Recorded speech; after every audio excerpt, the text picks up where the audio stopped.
Hello students, welcome back. Today we are going to continue our chapter Kings and Chronicles, the Mughal Court, शासक और इतिवृत्त मुगल दरबार. As we all know कि इसका जो नया नाम है वो क्या है, the Mughal court reconstructing history through chronicles. In our previous lecture we discuss regarding कि मुगल्स जो थे वो कैसे इंडिया में आए, उन्होंने किस तरीके से यहाँ पर रूल एस्टैब्लिश किया, एज वेल एज हमने क्रॉनिकल्स का मीनिंग डिस्कस किया था, बादशाह नामा, अकबर नामा, एंड एक्सेप्ट दैट किस तरीके से जो इनका कोर्ट होता था उसकी प्रोसेस कैसे चलता था, किस तरीके से मंत्री कहाँ बैठते थे, उनका सिटिंग अरेंजमेंट कौन करता था, ये सारी चीज़ें all these point we discuss in our previous videos. तो इस लेक्चर को समझने के लिए it's necessary you have to go through those lectures. Before starting this lecture I just want to see कि अगर आप रियली इसमें आपको बेनिफिट मिल रहा है तो don't forget to like, share and subscribe my channel. आज का जो हमारा टॉपिक है that is the imperial household, की जो राजा का उनका पूरा इम्पीरियल हाउस होल्ड जहाँ पर राजा लोग रहते थे, जो उनका महल था वो कैसा होता था, अंदर क्या क्या होता था.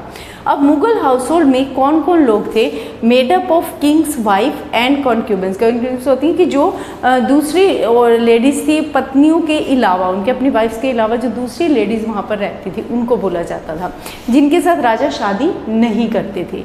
His near and distance relative, female servants and slave. इसके अलावा पत्नियाँ थी, उनकी दूसरी दासियाँ वगैरह थी, इसके साथ साथ उनके जो नज़दीक और दूर के रिलेटिव्स थे, जैसे मामा हो गया, बुआ, चाचा, ताया, वो जितने भी नियर एंड डियर रिलेटिव्स थे वो सब रहते थे.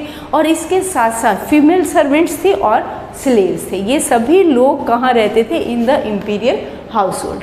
अब राजा जो थे किस तरीके से अपना जो एरिया एक्सपेंड करते थे, एक तरीका तो था कि वार के थ्रू वो अपना एरिया एक्सपेंड करते थे कि दूसरे राजा को हराया और वो एरिया उनके अंडर आ गया. एक और तरीका था जो किसने शुरू किया था, अकबर ने. अकबर ने कौन सा तरीका अपने राज्य को एक्सपेंड करने का, बढ़ाने का एक और तरीका था कि उसने दूसरे जो राजा थे उनकी बेटी के साथ शादी कर लेना. By establishing marriage relationship with Rajput clan, Akbar ने राजपूत क्लान्स के साथ मैरिज रिलेशन एस्टैब्लिश किए. Mughal cemented the political relationship and foreign alliances. अब इसके साथ साथ मुगल के क्या हुए, अब इन राजपूत की अगर बेटी मुगल राजा के दरबार में आएगी या मुगल के यहाँ आएगी तो क्या होगा, ये राजपूत उनके दोस्त हो जाएंगे, राइट. कभी उनकी वार नहीं होगी तो ये एरिया भी ऑटोमेटिकली किसके अंडर आ जाता है, अगर उसी राजा के अंडर. तो इससे क्या हुआ, उनके पॉलिटिकल रिलेशनशिप एस्टैब्लिश होते थे और फॉरेन अलायंसेस भी बनती थी. As I think so most of you have seen the Jodha Akbar. Jodha के बारे में हम सब जानते हैं, शी वॉज राजपूत, राइट. और अकबर ने जोधा से शादी करके उनके साथ जो उसके पेरेंट्स थे, राजपूत जो क्लान था, उनके साथ अच्छे रिलेशन डेवलप किए थे.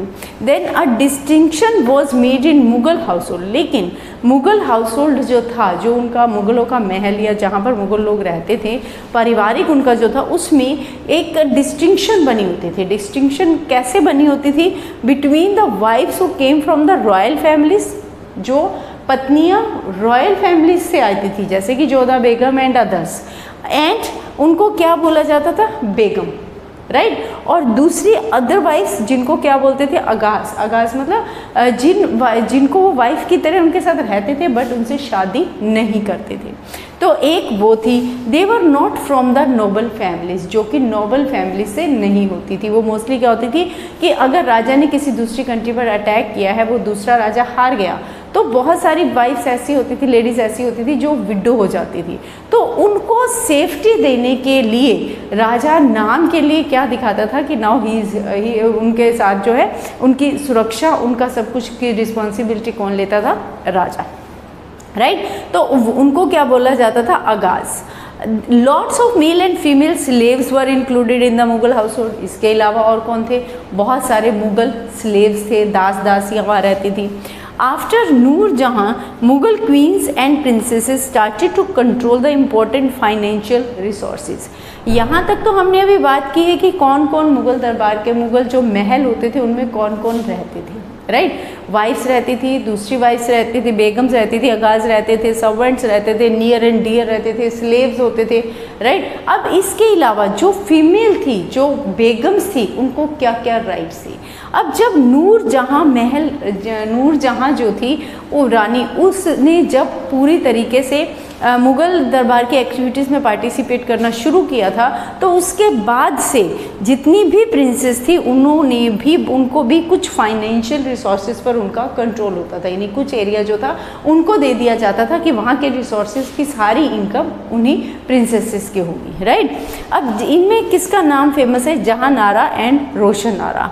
Both were the daughters of Shahjahan, जो कि शाहजहां की डॉटर्स थी। अब शाहजहां, ये नूर जहां भी क्या थी? शाहजहां की वाइफ थी।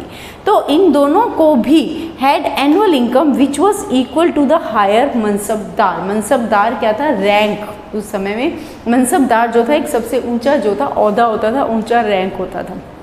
तो इन दोनों की कौन कौन थी? जहांनारा एंड रोशनारा। इन दोनों को भी एक कुछ रिसोर्सेज, फाइनेंशियल रिसोर्सेज पर इनका राइट था। इससे इनकी जो इनकम होती थी वो इनकम किसके इक्वल होती थी? हायर स्टेटस का जो मनसबदार था, राइट। अब यहाँ आपसे क्वेश्चन पूछा जा सकता है 1 mark, who were Jahanara and Roshanara?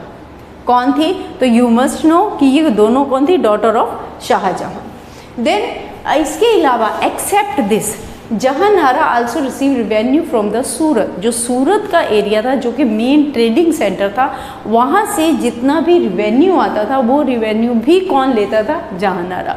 This port city was an important centre of overseas trade. यहाँ पर समुद्र के रास्ते जो व्यापार होता था उसका ये एक इम्पॉर्टेंट सेंटर था, एक बहुत बड़ा पोर्ट था ये, बंदरगाह। एज अ रिजल्ट, अब क्योंकि बहुत सारे रिसोर्सेज पर इनका प्रिंसेसेस का कंट्रोल था, इनका इनकम सोर्स बहुत ज़्यादा था, जिसका नतीजा क्या हुआ? As a result of the control over resources, important women of the Mughal household build many buildings and gardens. उन्होंने खुलकर जो था बहुत सारे गार्डन्स बनवाए, बहुत सारी बिल्डिंग्स बनवाई।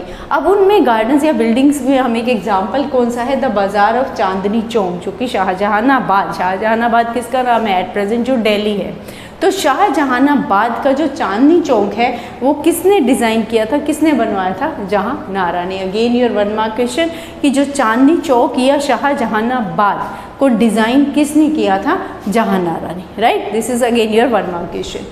Then next one is regarding the Gulbadan Begum. It's also very important question. ये आपका so many time 3 मार्क्स में या 8 मार्क्स में भी आ जाता है। अब गुलबदन बेगम कौन थी? गुलबदन बेगम जो थी वो डॉटर ऑफ बाबर। किसकी डॉटर थी? बाबर की। शी रॉट हुमायूंनामा, जिसमें उन्होंने हुमायूं की एडमिनिस्ट्रेशन कैसी थी, किस तरीके से वहाँ होता था, हुमायूं के बारे में सारा कुछ लिखा है। Who gives us a glimpse into the domestic world of the Mughals. Mughals की डोमेस्टिक यानी मुगल्स के इंटरनल जो था फैमिली में क्या होता था, किस तरीके से डोमेस्टिक रिलेशंस थे, वो उन सभी चीज़ों के बारे में हुमायूंनामा से हमें मालूम पड़ता है। She could write in Persian and Turkish language. उन्हें किन किन भाषाओं का ज्ञान था? तुर्की भाषा का और इसके साथ साथ पर्शियन लैंग्वेज का।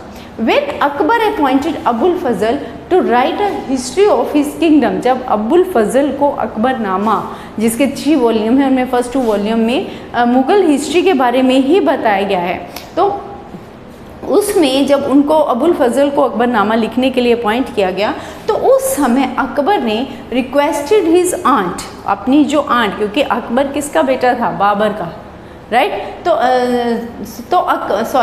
बाबर, तो उसने अपनी जो आंट थी गुलबदन, उसको क्या कहा? Record his memories of previous age, कि अपने समय की, जब उन्होंने हुमायूं के समय की, बाबर के समय की जो भी चीज़ें उन्होंने देखी हैं, जो भी उनकी यादों में बातें हैं, वो सारी बातें, सारी यादें जो है वो अबुल फजल को बताएं, ताकि अकबर जो अकबरनामा है या मुग़ल इतिहास, मुग़ल क्रॉनिकल्स जो वो लिख रहे हैं, उनको सही तरीके से लिखा जा सके और उसमें अबुल फजल को हेल्प मिल पाए। Previous so that Abul Fazl could complete his task. No praise of Mughal kings was written by Gulbadan. अब गुलबदन बेगम जो थे उसने जो भी लिखा उसमें कहीं भी उसने मुग़ल राजाओं की, मुग़ल बादशाहों की कहीं भी कोई प्रेज, कोई प्रशंसा नहीं की है। उसने केवल क्या लिखा है? She describe the disputes and tensions among the Prince, की जो राजकुमारों में आपस में जो टेंशंस होती थी, आपस में जो डिस्प्यूट होते थे, जो झगड़े होते थे, उनके बारे में लिखा है। एंड द किंग्स, राजाओं में और राजकुमारों में। And what role was played by the elderly women, और घर की जो बुजुर्ग औरतें होती थी, एडरली वीमेंस होती थी, उनके द्वारा of the family played to solve the, उनके द्वारा राजा और प्रिंस यानी कि पिता और पुत्र दोनों के बीच में जो भी राजाओं में या प्रिंस में जो भी आपस में झगड़े होते थे उनको सॉल्व करने के लिए घर के बुजुर्ग जो एडरली वीमेंस थी वो किस तरीके से इम्पोर्टेंट रोल प्ले करती थी उसके बारे में गुलबदन बेगम ने सारा लिखा है, राइट। ये हमारा किसके बारे में है, regarding the Gulbadan Begum. I am again telling you, it's also very very important question. This is all about the imperial house hold कि मुग़ल जो रहने की जगह थी, जो मुग़लों का किला होता था या मुग़ल का जो जिसको हरम बोला जाता था, उस समय इसके लिए वर्ड यूज़ किया जाता है हरम, जहाँ पर मुग़ल परिवार रहता था, तो वो कैसा होता था, किस तरीके से चलता था। Clear, all this is about the today's lecture.